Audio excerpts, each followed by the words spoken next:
ಸವಿ kitchen ಕನ್ನಡಗೆ ಸ್ವಾಗತ. ಇವತ್ತಿನ ವಿಡಿಯೋದಲ್ಲಿ ರೆಸ್ಟೋರೆಂಟ್ನಲ್ಲಿ ಸಿಗೋ ಅಂಥ ಮಶ್ರೂಮ್ ಗ್ರೇವಿನ ಮನೇಲಿ ತುಂಬ ಈಸಿಯಾಗಿ ಸಿಂಪಲ್ ಸ್ಟೆಪ್ಸಲ್ಲಿ ಹೇಗೆ ಮಾಡೋದು ನೋಡೋಣ. ರೆಗ್ಯುಲರ್ ಆಗಿ ಯಾವಾಗಲೂ ಮಾಡೋ ಥರ ಅಲ್ಲದೆ ಈ ರೀತಿ ಒಂದ್ಸಲ ಗ್ರೇವಿ ಮಾಡಿ ನೋಡಿ. ರೋಟಿ, ಚಪಾತಿ, ಗೀ ರೈಸ್ ಎಲ್ಲದಕ್ಕೂ ಒಳ್ಳೆ ಕಾಂಬಿನೇಷನ್. ಹೇಗೆ ಮಾಡೋದು ಅಂತ ನೋಡೋಣ. ಅದಕ್ಕಿಂತ ಮುಂಚೆ ಯಾರೆಲ್ಲ ಸಬ್ಸ್ಕ್ರೈಬ್ ಆಗಿಲ್ಲ ಪ್ಲೀಸ್ ಹೋಗಿ ಸಬ್ಸ್ಕ್ರೈಬ್ ಮಾಡಿ. ಮೊದಲಿಗೆ ಇಲ್ಲಿ ಒಂದು ಬೌಲಲ್ಲಿ ವಾಟರ್ ತೊಗೊಂಡು ಅದಕ್ಕೊಂದು ಸ್ವಲ್ಪ ಉಪ್ಪು ಹಾಕ್ತಾ ಇದ್ದೀನಿ. ಇದು ಮಶ್ರೂಮ್ನ ಒಂದು 10 ನಿಮಿಷ ನೆನೆಯೋದಕ್ಕೆ ಬಿಡಬೇಕು. ನಾನಿಲ್ಲಿ 1 ಪ್ಯಾಕೆಟ್ ಆಗುವಷ್ಟು ಮಶ್ರೂಮ್ನ ತೊಗೊಂಡಿದ್ದೀನಿ. ಒಂದು 10 ನಿಮಿಷ ಬಿಟ್ಟಾದಮೇಲೆ ನೋಡಿ, ಮೊದಲನೇ ಲೇಯರ್ ಏನಿದೆ ಅದನ್ನು ರಿಮೂವ್ ಮಾಡಿಬಿಟ್ಟು ಆಮೇಲೆ ವಾಶ್ ಮಾಡ್ಕೋಬೇಕು. ಈ ರೀತಿ ಮಾಡೋದ್ರಿಂದ ಅದರಲ್ಲಿರೋವಂಥ ಡಸ್ಟು, ಮಣ್ಣು ಎಲ್ಲವೂ ಹೋಗುತ್ತೆ.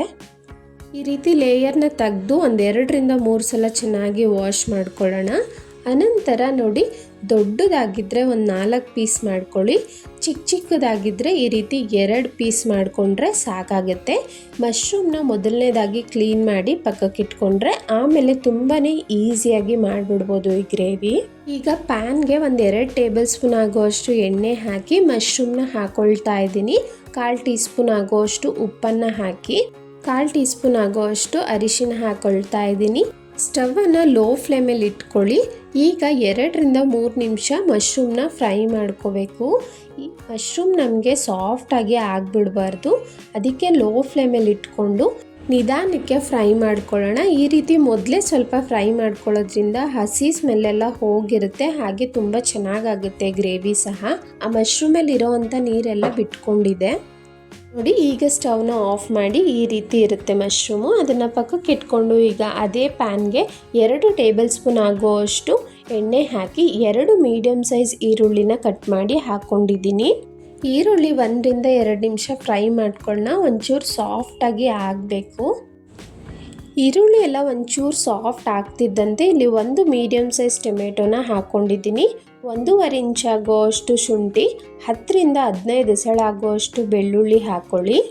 ಈಗ ಟೊಮೆಟೊ ಎಲ್ಲ ಕಂಪ್ಲೀಟಾಗಿ ಸಾಫ್ಟಾಗಿ ಆಗಬೇಕು, ಅಲ್ಲಿ ತನಕ ಫ್ರೈ ಮಾಡ್ಕೊಳ್ತಾ ಬರೋಣ. ಈರುಳ್ಳಿನೂ ಇನ್ನೂ ಫ್ರೈ ಆಗಬೇಕು.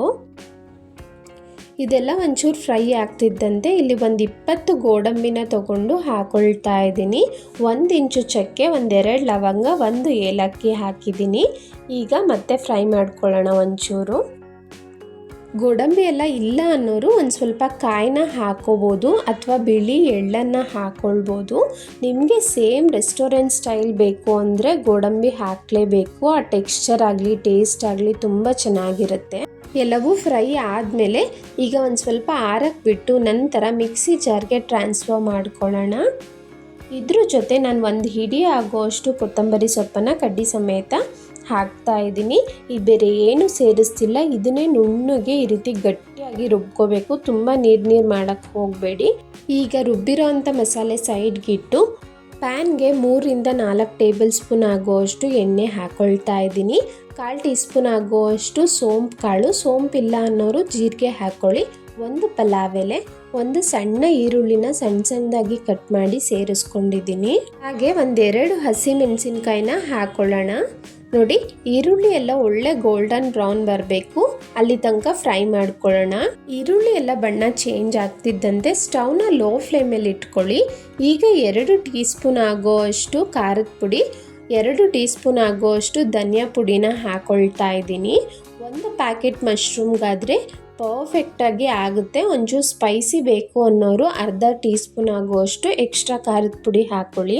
ಈ ಮಸಾಲ ಪೌಡರ್ಸ್ ಏನಿದೆ ಸೀದೋಗಬಾರ್ದು, ಅದಕ್ಕೆ ಲೋ ಫ್ಲೇಮಲ್ಲಿ ಇಟ್ಕೊಳ್ಳಿ. ಎಣ್ಣೆಗೆ ಈ ರೀತಿ ಹಾಕೋದ್ರಿಂದ ಒಳ್ಳೆ ಬಣ್ಣ ಕೊಡುತ್ತೆ, ಅದಕ್ಕೋಸ್ಕರ.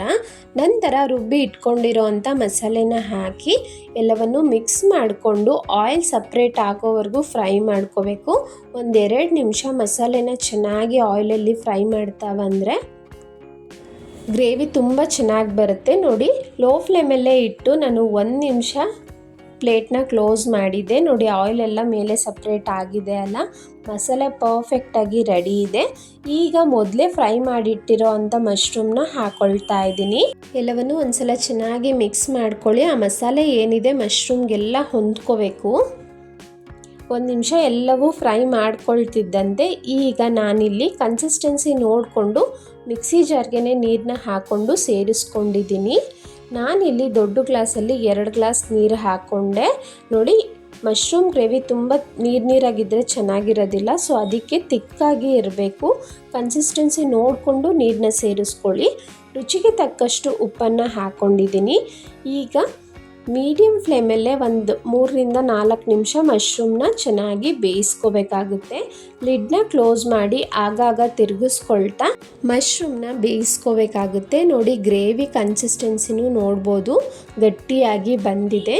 ಸುಮಾರು ನಾನಿಲ್ಲಿ 3ರಿಂದ 4 ನಿಮಿಷ ಮೀಡಿಯಮ್ ಫ್ಲೇಮಲ್ಲೇ ಮಶ್ರೂಮ್ನ ಬೇಯಿಸ್ಕೊಂಡಿದ್ದೀನಿ. ಪರ್ಫೆಕ್ಟಾಗಿ ಬೆಂದಿತ್ತು. ಈಗ ಸ್ಟವ್ನ ಆಫ್ ಮಾಡಿ ಕೊನೆಯದಾಗಿ ಕಸೂರಿ ಮೇಥಿನ ಒಂದು 1/2 ಟೀ ಸ್ಪೂನ್ ಆಗುವಷ್ಟು ಹಾಕ್ಕೊಂಡು ಎಲ್ಲವನ್ನು ಮಿಕ್ಸ್ ಮಾಡಿ ಲಿಡ್ನ ಕ್ಲೋಸ್ ಮಾಡಿ ಒಂದು 10 ನಿಮಿಷ ಬಿಟ್ಟರೆ ನೋಡಿ, ಒಳ್ಳೆ ಕಲರಲ್ಲಿ ಒಳ್ಳೆ ಟೆಕ್ಸ್ಚರಲ್ಲಿ ಸಖತ್ ಟೇಸ್ಟಿಯಾಗಿರೋವಂಥ ಮಶ್ರೂಮ್ ಗ್ರೇವಿ ರೆಡಿ ಇರುತ್ತೆ. ನಾನಿವತ್ತು ಚಪಾತಿ ಜೊತೆ ಸರ್ವ್ ಮಾಡಿದ್ದೆ.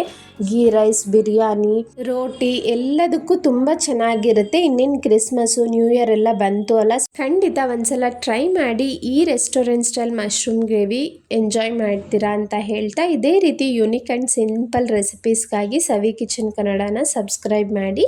ಈ ವಿಡಿಯೋ ಇಷ್ಟ ಆಗಿದ್ದರೆ ಲೈಕ್ ಮಾಡಿ, ಶೇರ್ ಮಾಡಿ. Thank you.